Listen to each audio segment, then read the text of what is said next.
Hello, everyone. We are so excited to be here with Davos Worldwide.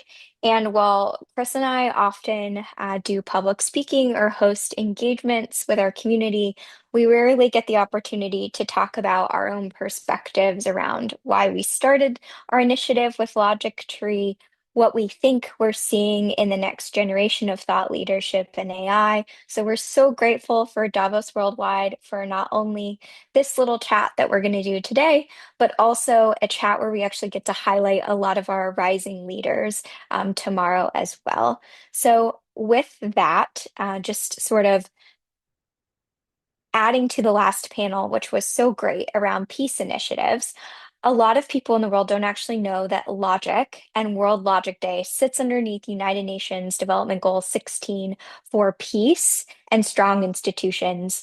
And a big piece of what the work that Chris and I do get to do every day is helping other thought leaders and experts turn their knowledge into thought leadership that's grounded and based in logic.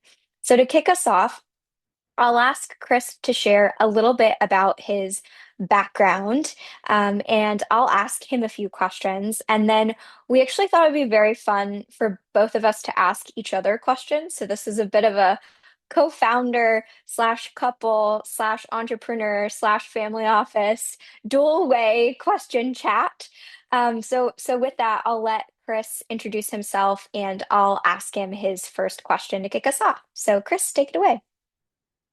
Perfect. So, Chris Fronda, been a 20-year software architect, have just had my hands in everything from building systems for Apple, doing production tests of the MacBook Pro, to building drug research analysis machines for companies like Pfizer.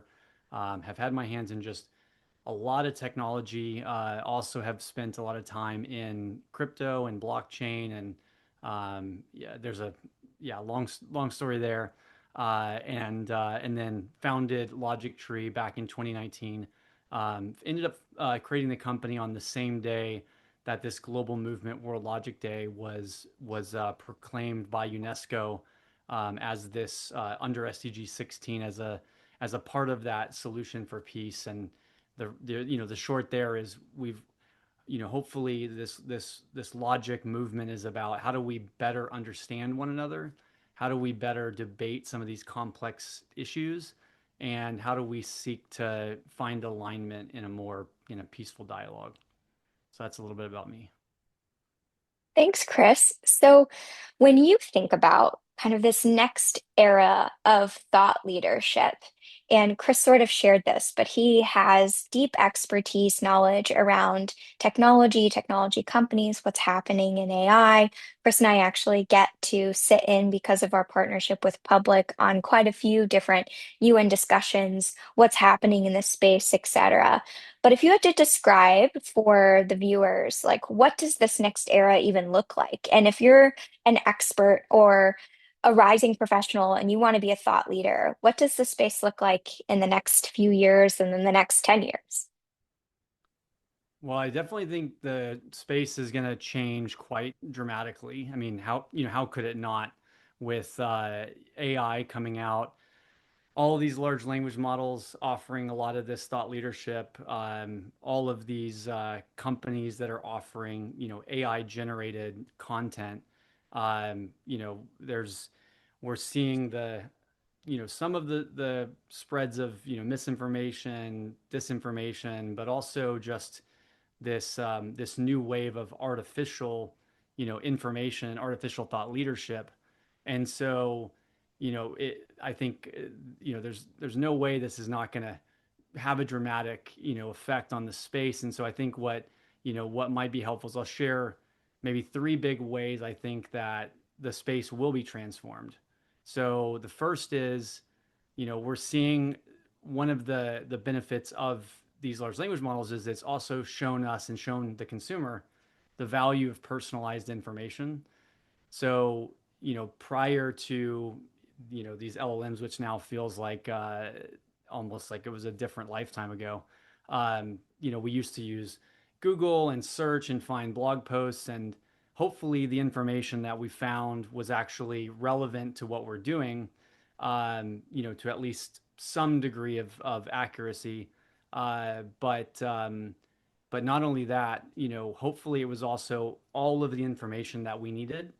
And now what we're seeing with these large language models is the value of something that can get really specific on personalized information.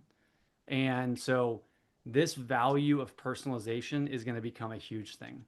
I think the second thing it showed is the value of expertise. It's really raised the bar in terms of what does it mean to share thought leadership, and how do we, how are the experts now delivering something that provides more value than what AI and these chatbots can give? So I think it's really raised the bar.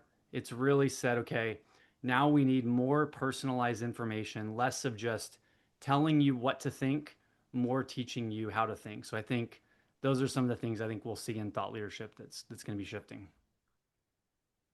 I think that's very helpful to talk about kind of the shifts and what you're seeing in this space. And as we move into this next question, I'll interject with, Chris and I. We've hosted, thanks to the founder of Jean-Yves Bourdieu and UNESCO, now three or four, I think we're moving on to our fifth World Logic Day. So we've shared about this kind of transition and pivot into and concern around whether it's family offices like us and investment decisions, or it's kids in schools, and their homework. We've shared, it's rapidly changing and it's going to change even faster. And I can tell you the difference between our first World Logic Day, which if anyone is bored, you can, look at Logictry and watch some of the talks, but such an accelerated rate of what people in the panels are even saying about the technology and the critical thinking. Like it started with, someday way on in the future, we will have something called AI, and it's been around for a while, but we're not really sure how that's going to impact daily life, to our last World Logic Day. And you have to imagine, ChatGPT released somewhere in between this timeline. We're really excited, but also fearful of what humanity has built and grown, and how that's going to change our ability to think, how that's going to change our ability to break through the noise, to share our knowledge, but also the great breakthroughs of AI and what it's developing. So, Chris, from your expertise and opinion in this space, how do you think AI will shape not only our decisions, but also how people even learn, or how kids learn, or how leaders learn? Where do you think we're headed? Yeah, well, I think it's also going to have a dramatic effect as well. I think on the positives, right? AI has this ability, much like giving personalized information that's, better than what we were using with finding blog posts that weren't personalized. Having the ability to have a personalized tutor and really more of this adaptive learning. I think there's a lot of really great potential that's there.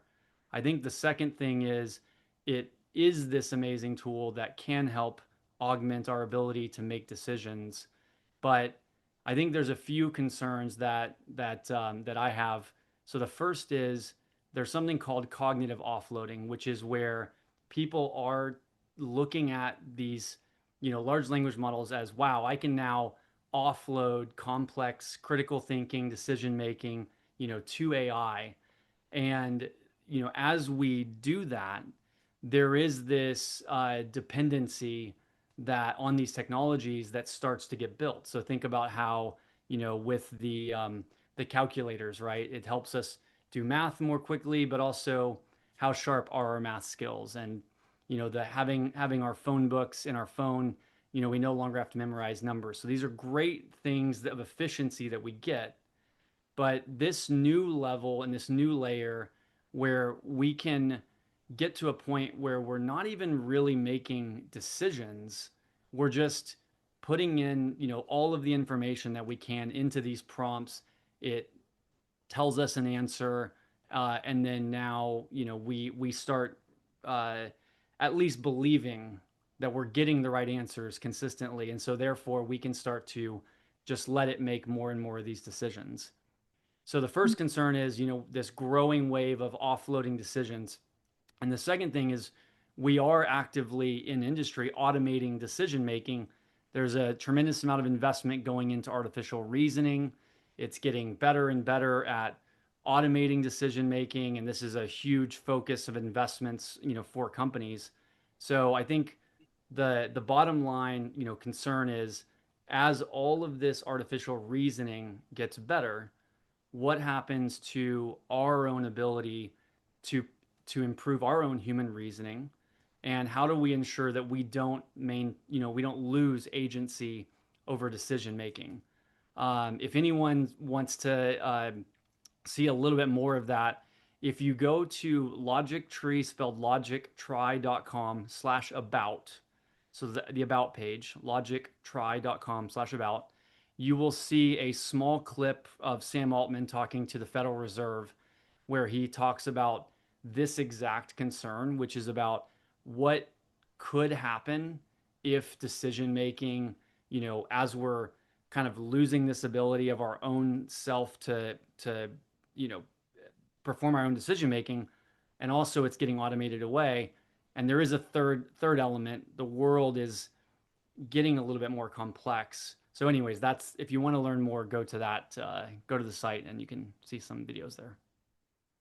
Thanks, Chris. So I think, Chris shared this, but the chat with Sam Altman was very interesting because he not only kind of outlaid, what are his top concerns, but there's also a bit of a dialogue with some of the financial institutions, the World Bank, et cetera. And you can literally see them kind of wrestling with, what is this going to look like? How do we implement it? But also excitement around, a lot of what we can do is even more if we offload some of these tasks. So anyway, it's a great clip to watch. This is the last question that I have for Chris, and then we're gonna swap.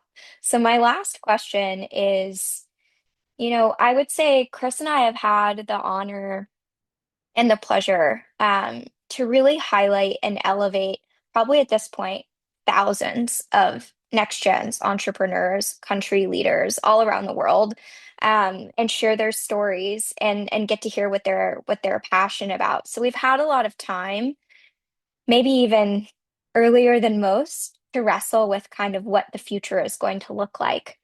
But as you see, these changes and the rapid scale and everything that's happening with AI and everything that you and I are working on with humans and sharing their intelligence, what types of voices do you believe will matter most in this decade, especially considering Sam Altman's kind of point about the next generation in particular? How do we make sure they don't lose autonomy in their decision making and lose their voice? Yeah, I think this comes to an important point that I've seen through my experience, through my life, is that often the voices that are heard, the ones that are the loudest, are not necessarily the ones that we need to hear from.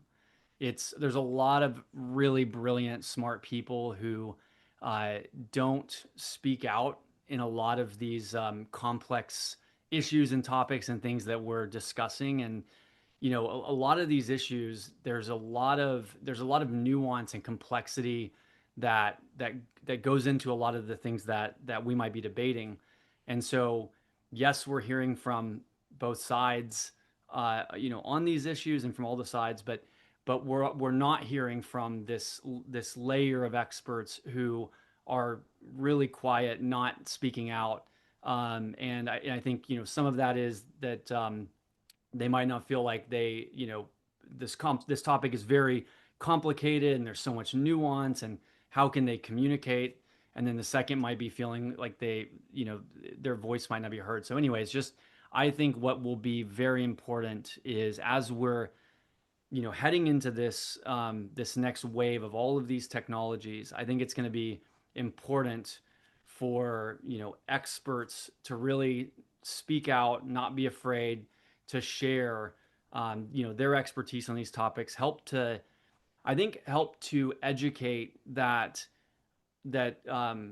you know simple narratives scale really quickly on social media, that simple narratives that can be quite reductionist and destructive. And so I think how can we, have more of this discussions around from these experts, and how do we start to bring awareness to the nuance and the complexity, but also bring it down into a way that more people can understand these complex topics, and then dialogue on these in more peaceful, constructive ways. Okay, so to kind of summarize this portion, and then we're going to swap, and I think we're about at halftime or a little over. Some of the things that Chris shared, and one of Chris's gifts that I get to see every day is he's a bit of a futurist, right? Even he is the language he uses, he talks about the future. So he's a great person, an expert to kind of think about, what should we be prepared for? And some of the things that I heard him highlight that I just want to reiterate is the importance of dialogues and different perspectives, and that is logic, right? So how do we share and understand one another? There's a great logician out of Oxford that Chris studied her program and was part of the inspiration for Logictry, and she taught us about the principle of charity, which means what if people came to the table actually thinking that they might be wrong and that they need to understand the other side? How different and how much more successful would that peace train be, per the last panel, if we were able to do that? Another thing that, Chris kind of iterated is the bar for thought leadership and expertise has risen. If you are an entrepreneur or you're in a company or, you're even in a family office, right? And you're a next gen that's trying to figure out, how do I share what I care about? How do I share what I'm investing in? How do I share my knowledge?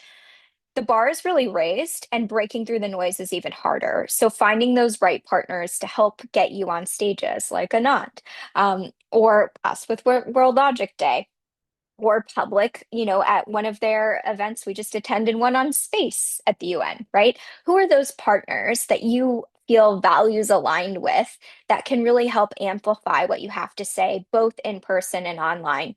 The last thing, and I loved this, that Chris kind of left us with is don't count out the quiet expert.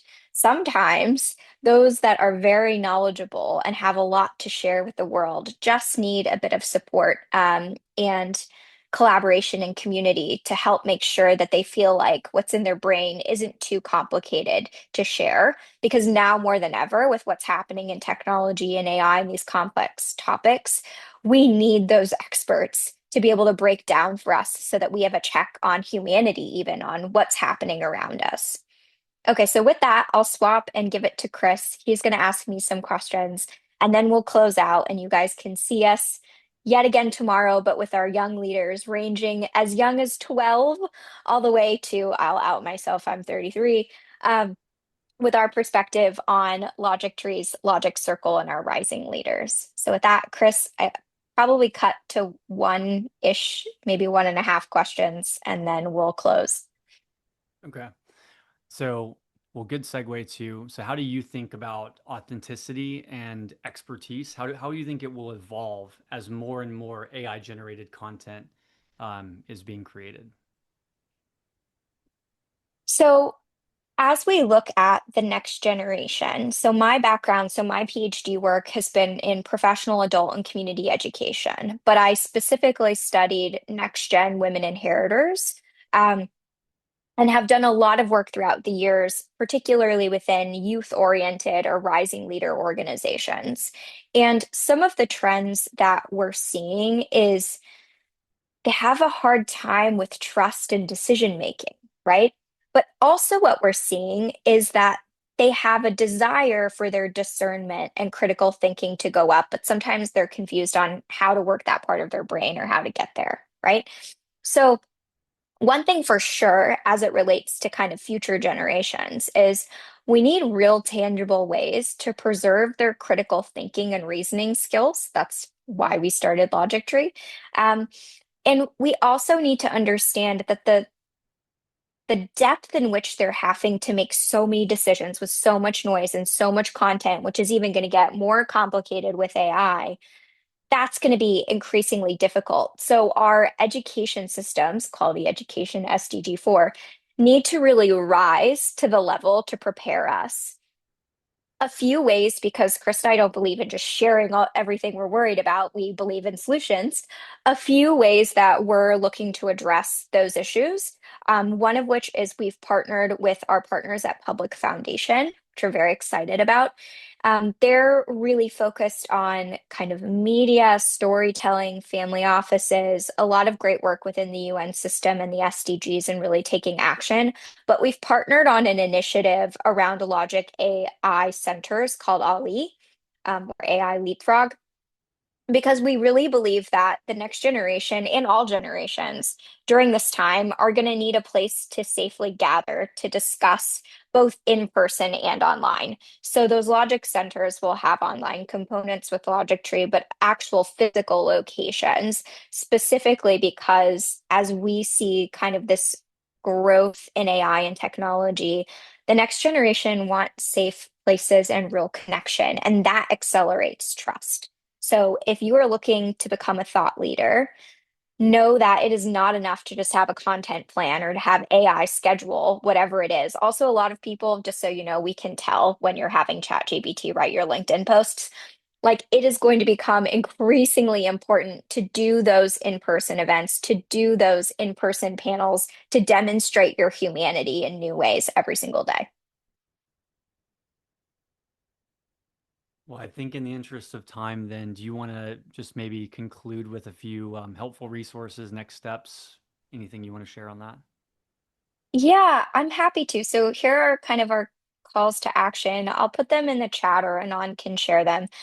But the first is that we are featuring, so in Logictree, we often feature current leaders, so country leaders, stakeholders, family offices, family foundation leaders. But my focus area, and maybe I'm a little biased, my favorite is the rising leaders. So we're featuring some of them, and you can really hear about their perspectives and what they think about this space and what they think about AI at age 12 doing their homework, right? So that'll happen tomorrow. There's a forum that we filled out if you want to stay involved with some of those young leaders that we'll share.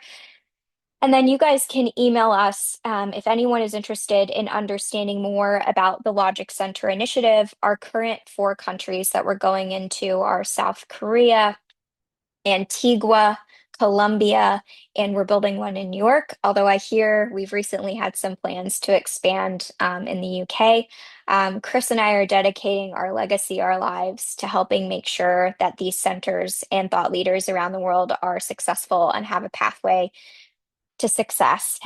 So feel free to reach out to us on that. And then lastly, World Object Day happens every year, January 14th. If anyone wants to learn about being involved, please feel free to email us. It's just Chelsea or Chris at logictree.com. And then our team is team at logictree.com.